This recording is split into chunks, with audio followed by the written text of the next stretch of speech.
Pessoal, não vamos esquecer de acionar o sino. Olá, combatentes do Canote da Guerra. Eu vou ler a ordem do dia da assinatura do contrato do programa Classe Tamandaré e depois eu quero fazer algumas considerações. Assunto: assinatura do contrato do programa Classe Tamandaré. Essa ordem do dia é da Engeprom. Este é um momento de significante relevância no sentido da modernização do poder naval brasileiro e do fortalecimento da base industrial de defesa, BID, do nosso país, perfeitamente consonante com o que preconiza a Estratégia Nacional de Defesa. Se buscarmos lições na história, notadamente no espaço deste complexo industrial naval em que nos situamos, vemos que há ciclos de aproximadamente 50 anos, a Marinha do Brasil busca dar grandes saltos de capacitação militar e tecnológica que atendam não somente aos preceitos constitucionais da garantia da nossa defesa, integridade e soberania, mas também que tragam um transbordamento de conhecimentos e benefícios socioeconômicos em prol do desenvolvimento da nação brasileira.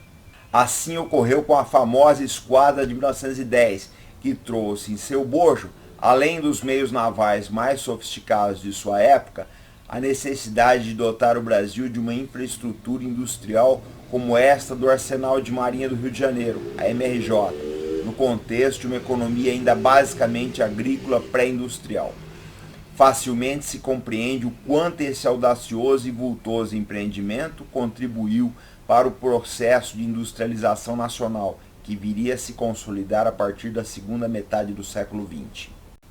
No início dos anos 1970, com o programa das fragatas classe Niterói, que ainda constitui o cerne da capacidade de escolta de nossa força, a Marinha do Brasil passa a navegar nos mares dos conceitos da moderna guerra naval, com tecnologias de mísseis, guerra eletrônica, sistemas digitais e computação, além da introdução de métodos quantitativos e da pesquisa operacional na concepção do apoio logístico e da avaliação operacional dos seus meios.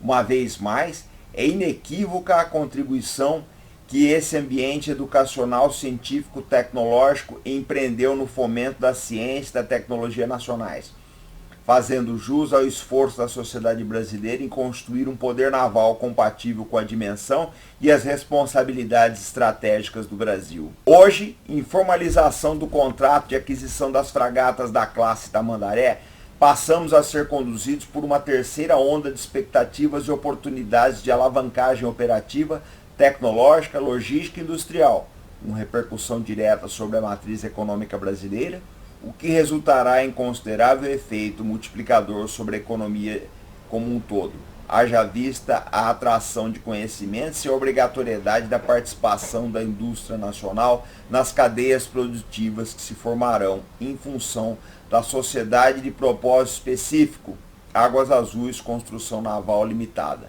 uma empresa nacional de defesa.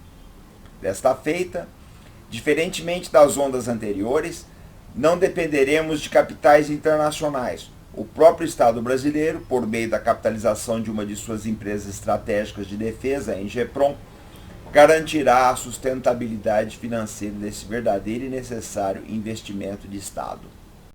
Nesse contexto, gostaria de ressaltar a forma harmônica, cooperativa e profissional como a Diretoria-Geral do Material de Marinha, DGMM, por intermédio da Diretoria de Gestão e de Programa da Marinha, DGPEM, e de sua rede de diretorias especializadas, DE, conduziram, como também outros setores da Marinha, de forma indireta, em conjunto com a Engeprom, o delicado e complexo processo de negociações que culminou nessa solenidade. De igual modo, gostaria de enfatizar a valorosa assessoria que tivemos por parte da Fundação Getúlio Vargas na montagem do modelo de contratação. Por derradeiro, é justo mencionar a grande mobilização da força de trabalho da Engeprom, que buscou capacitações inexistentes no âmbito da empresa para poder fazer frente ao desafio de estruturar e conduzir o programa da classe Tamandaré, sob os princípios da transparência, governança e integridade corporativas que preceituam a legislação brasileira. Portanto, hoje damos partida na execução desse estratégico contrato, com uma visão de parceria de maneira que os navios sejam entregues na moldura de custos projetada, no cronograma definido, na qualidade e requisitos específicos da Marinha. Temos a certeza que no horizonte dos próximos 5 anos, veremos cruzando a boca da Barra do Rio de Janeiro o primeiro navio da classe, ostentando no mastro de combate, com orgulho, o pavilhão nacional e no espelho de popa o nome do patrono da Marinha do Brasil. Viva a Marinha, viva o Brasil. Edégio Teixeira Lima Júnior, vice-almirante, diretor-presidente da NGPROM. Bom, gente, essa ordem do dia do Almirante Edésio, ela encerra 3 lições muito importantes, né, para nós que somos interessados em assuntos militares. Primeiro, que a Marinha sempre tentou dotar, né, a sua composição com meios tecnologicamente avançados, seja no incremento da Esquadra em 1910, seja com o programa das Niterói nos anos 70 e agora com o projeto Tamandaré. Isso não pode se perder. A segunda lição importante é o seguinte: o governo, o modelo da NGPROM é muito importante porque ele está ancorado em capital nacional através da capitalização da NGPROM pelo governo federal. Nós não dependemos de investimentos estrangeiros. Isso é muito importante, gente, porque se o dia de amanhã, se nós dependêssemos, se o dia de amanhã o Brasil sofresse aí algum tipo de sanção, esse programa fatalmente naufragaria. E a terceira é o seguinte: quando ele cita que houve um empenho de todas as diretorias especializadas da Marinha para apoiar o projeto. Eu acho que assim como a Marinha se mobilizou internamente, para alavancar esse projeto, para dar sustentáculo, dar apoio ao projeto das Tamandarés, a sociedade precisa se mobilizar aqui fora.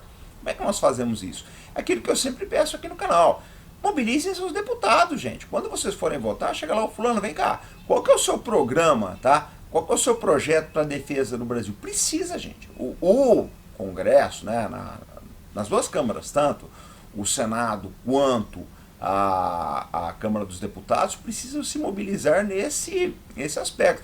Eu bato sempre esse ponto aqui, que os Estados Unidos têm um arcabouço defensivo muito bom, porque o Congresso está mobilizado. O Congresso, ele realmente está inserido, eles têm noção da importância da defesa brasileira. Então eu falo sempre para vocês: escrevam para os seus congressistas, levem esses questionamentos, perguntem o que eles estão fazendo em prol disso, o que eles fazem em prol da soberania da Amazônia, o que eles estão fazendo em termos de destinação de recursos para as Forças Armadas. Tudo isso é importante. A mobilização da sociedade é importantíssima e o canal, ele procura agir nesse sentido. Eu queria deixar para vocês também, né, que essa ordem do dia do Almirante Edésio vai estar disponibilizada no blog Velho General do Albert. Vai estar por lá, Já tem o link aqui embaixo. E eu volto daqui a pouco com um vídeo analisando a trégua entre russos, turcos e sírios no enclave de Idlib, né, na guerra civil da Síria. A gente volta daqui a pouco, sempre com responsabilidade, compromisso e fé no Brasil, pessoal. Até mais.